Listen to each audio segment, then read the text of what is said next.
besides hurting Christopher Nolan's feelings, there seems to be some legit concerns as to why the release of his latest film might be a little bit of a problem.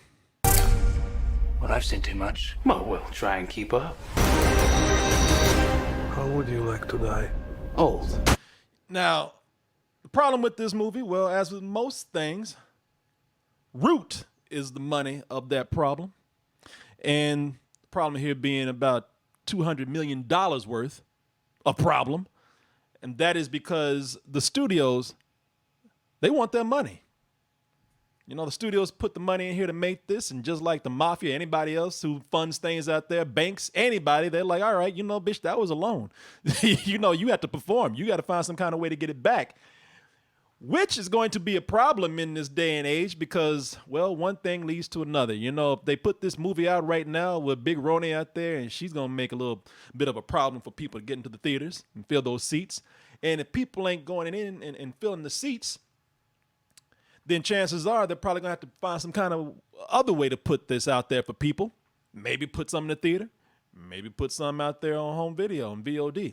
And if that happens, well, here's where the big complication comes in, and that is piracy.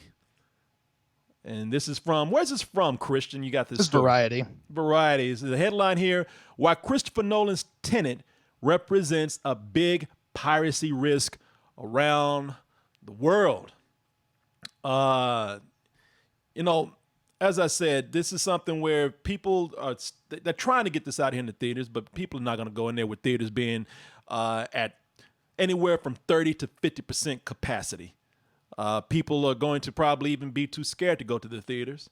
And if the studios want to get their money back, they've seen the pattern for certain films out there, even though those movies aren't as big, but there's been certain patterns out there for movies that have done all right going to VOD. Not everybody's happy about that, but it is a very tempting, somewhat solution to do this. Chris, you want to elaborate on this a little bit more? Yeah, man. So piracy, and I think I've been pounding this particular drum for a couple weeks when we've been talking about Tenet, which I said if they're going to do an international rollout first, I think we run the risk of huge piracy. Now, the last billion-dollar movie that did a staggered release that actually opened up overseas first was my movie, Aquaman. But I think we would both agree that Aquaman isn't necessarily built on the big secrets or the big plot twists that Tenet seems to be. Nolan is talking about how he wants to keep the reviews as shrouded in secrecy as he possibly can. And I think that there's a reason for that. But here's an interesting thing. When I was researching this whole piracy issue, I found out that even staggered releases from New York to LA, right? The first show times that show up in New York at 7 p.m. on a Thursday before a movie comes out, by the time that it rolls out at 7 p.m. on the West Coast, there's already a pirated version of that somewhere. So this is obviously like a problem that we have in our country, let alone on a global scale. So I'm looking at it from the perspective of like, you know, last week I asked how many weeks would it have to be in theater to somehow break even, which we couldn't really determine. It would have to be such a long time because the other factor to that is the theater capacity is different from state to state. If it does open here, it's not opening in LA, San Francisco, or New York, which are usually where things open first. Yeah. So there's so many questions here about like, can Nolan just it's in his best interest. It really is. If you want to make this $1 billion film, because I do think it'll be $1 billion film at this point, you just got to push it to next year. But it seems like he's playing hardball with it, man. And I don't understand if this is the right move, if I'm being bullish on it, or if he's just being way too confident in the product. Yeah. I mean, listen, the piracy, you'd be crazy to say that that's not a legitimate concern, man. Shit, people now today can even validate it, man. You know, they can actually feel like they're heroes doing it. You know, people out there right now, they can be like, well, shit, if there was ever a time to pirate a movie, it's now. You know, in fact, I would be doing the responsible thing. Staying at home, not spreading corona, not catching corona. You know, almost being a patriot. Not like those assholes who are still trying to go out there and get, you know, that selfishly get self-satisfaction by watching a movie. Not me, man. I don't keep my ass at home. I am doing the right thing. You know, I can see that the piracy more than ever being a concern for these studios. But, you know, looking at some of the things you were talking about, because you're talking about how this is this is affecting things like theaters throughout the country, man. Brick and mortar theaters throughout the country, how that's going to affect them. Again, taking somewhat of probably more of a negative effect or a toll on the economy here.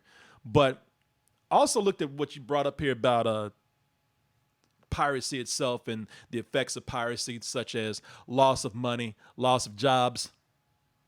And I want to know, I'm just going to go over this with some people out here, especially those who are listening. You can see this if you're watching, but it's key piracy statistics. 126.7 billion viewings worth of U.S. produced TV episodes are pirated every year. There were over 17 million stream rippers in 2018. 70,000 jobs a year are lost in the United States due to music piracy. TV shows remain the most popular content among pirates. I like the way they actually are calling them pirates, man. Yeah. I do figure them looking like, that dude in Captain Phillips and shit, some fucking like actual Somali pirates. Yeah, like everybody looking like a Somali person sitting up here like downloading this shit. But that would be an amazing pivot for pirates if all Somali pirates gave up their boats and that was the one place in the world where all pirating came from. You'd be like, fuck it. They turned that corner. Good for them. Yeah. It makes you want to make a website, like a torrenting website or a pirating website called I'm the Captain Now. Where we Look, they're shutting down the Pirate Bay every 2 months. We should get up on that, man. That could be our baby. Yeah, man. We could get on that. I think that's a good title right there. TV shows remain the most popular content among pirates. There were 106.9 billion visits to pirate websites in 2017. Illegal downloading of copyrighted materials takes up 24% of the global bandwidth. And lastly here, annual global revenue losses from digital piracy are between, now I don't know if this is $40 and $97.1 billion in the movie industry, or $40 billion to $97 billion. Yeah, that's a big discrepancy if it's 40 to 97 billion. But no, I think it's 40 billion to 97. And that's the thing. Listen, obviously there's a weird dark side to pirating, and yes, there's a cause and effect to it. But a lot of that can be mitigated if corporations weren't greedy and didn't jack things up. People forget when Napster blew up, it's because the record industry, music industry, was basically selling CDs at $30 a pop, to the point where like, well, fuck, we're fine buying something for the right amount of money and then safe ways and stuff like that, but we're not going to overpay for something.